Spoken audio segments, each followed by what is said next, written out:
Trump's crypto empire just made another massive move. But there's a problem that nobody in the mainstream media is talking about. Trump media just shuffled $174 million worth of Bitcoin, bringing their total holdings to over 11,000 Bitcoin, while simultaneously Trump's own national security strategy completely ignores Bitcoin and blockchain technology. This contradiction is sending mixed signals to the market, and I'm about to break down what's really happening behind the scenes. Look, I've been tracking every single Trump crypto move since he got elected, and what I'm seeing is absolutely wild. On one hand, we have Trump media aggressively accumulating Bitcoin, buying 451 Bitcoin just last week for $40 million. On the other hand, Trump's official national security strategy document doesn't mention Bitcoin or blockchain even once. This is the same president who promised to make America the crypto capital of the world. Let me start with the bullish news that's got everyone excited. Trump Media and Technology Group just moved 2,000 Bitcoin worth $174 million through various wallets. Now, before you panic and think they're selling, let me explain what actually happened. Most of this Bitcoin stayed within Trump-controlled wallets, with only about $12 million moved to Coinbase Prime Custody. This isn't a sale, it's portfolio management. Coinbase Prime Custody is an institutional storage service, not an exchange. When you move Bitcoin to Prime Custody, you're organizing your cold storage, not preparing to dump on the market. This is exactly what sophisticated institutional investors do when they're managing large Bitcoin positions. But here's what's really interesting about Trump Media's Bitcoin strategy. They've been accumulating consistently throughout 2025, even during market downturns. They now hold over 11,000 Bitcoin worth more than $1 billion, making them one of the largest corporate Bitcoin holders in America. This isn't just Trump investing his personal money. This is a publicly traded company with shareholders betting big on Bitcoin. The timing of these purchases is also telling. While most retail investors were selling the crypto crash in November and December, Trump Media was buying aggressively. They've been accumulating at prices between $85,000 and $95,000, which shows they believe Bitcoin is undervalued at current levels. But here's where things get complicated. And this is the part that mainstream media is completely missing. Trump's national security strategy, released on December 5th, doesn't mention Bitcoin or blockchain technology anywhere in the document. This is shocking when you consider how much Trump has talked about crypto being critical for American leadership. During his campaign, Trump said he wanted to make America the crypto capital of the world. He spoke at the Bitcoin conference. He promised a strategic Bitcoin reserve. He appointed a crypto czar.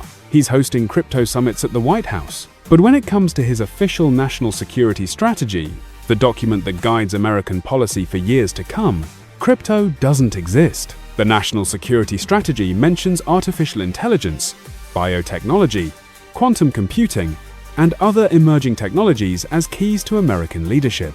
But Bitcoin and blockchain, which Trump has repeatedly called strategic assets, are nowhere to be found. This isn't just an oversight. This represents a fundamental disconnect between Trump's political messaging and his administration's actual policy priorities. Now, there are a few ways to interpret this. The charitable interpretation is that Trump's team wants to keep crypto in the economic policy bucket rather than elevating it to a national security issue. Maybe they think Bitcoin regulation should be handled by Treasury and SEC, not the Pentagon and NSA. But the less charitable interpretation is that Trump's crypto promises were mostly campaign theater, designed to win votes and donations from the crypto industry. Remember, crypto donors gave Trump's campaign over $100 million.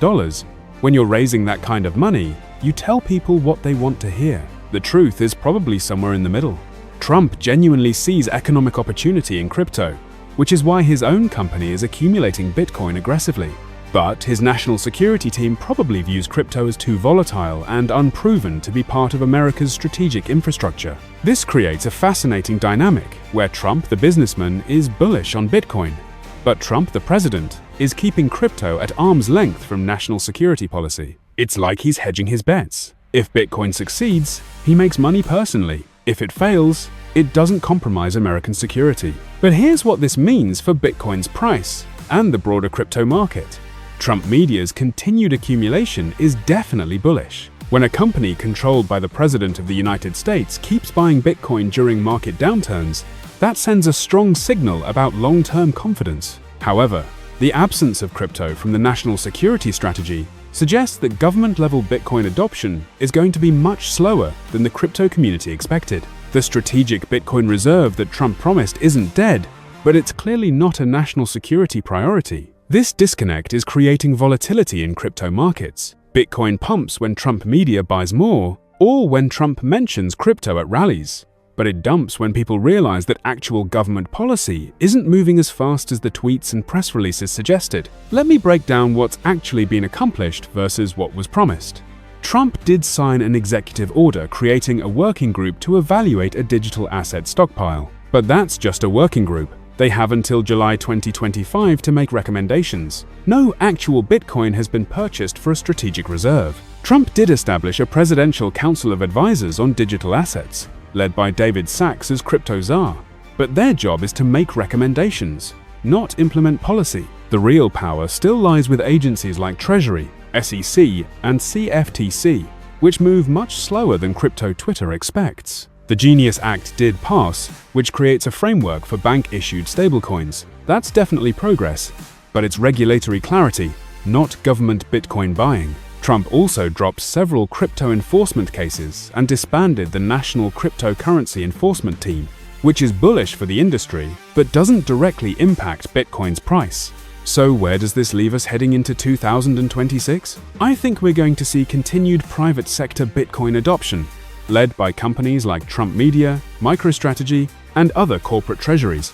The institutional adoption story is real and accelerating, but government-level adoption is going to be much slower and more limited than crypto bulls expected. The strategic Bitcoin reserve might happen eventually, but it's not going to be the massive Bitcoin buying program that pumps prices to $500,000 overnight. This actually creates a more sustainable bull market foundation. Instead of relying on government promises that might not materialize, Bitcoin is being adopted by businesses and institutions based on economic fundamentals. That's healthier long-term growth than hype-driven government buying. For Trump personally, this strategy is genius. His company accumulates Bitcoin while the government takes a measured approach. If Bitcoin succeeds, he wins financially.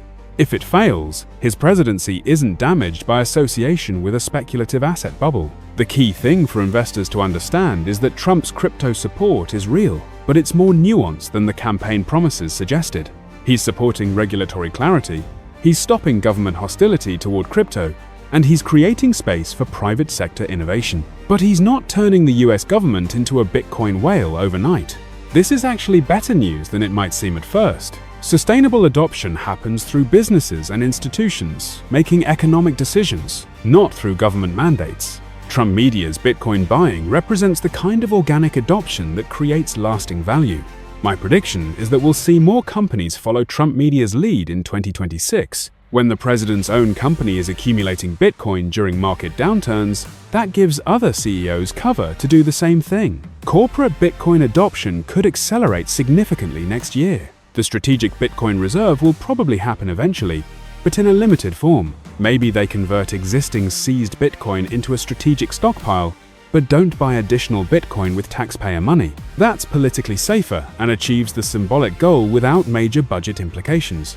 Bottom line, Trump's crypto empire is growing, while his administration takes a measured approach to government crypto policy. This creates short-term volatility, but long-term sustainability. Smart investors will focus on the business adoption trend, rather than waiting for government promises to materialize. Subscribe if you want honest analysis of Trump's crypto moves without the hype, and let me know in the comments what you think about this private versus public approach to Bitcoin adoption. The real story is always more complicated than the headlines suggest.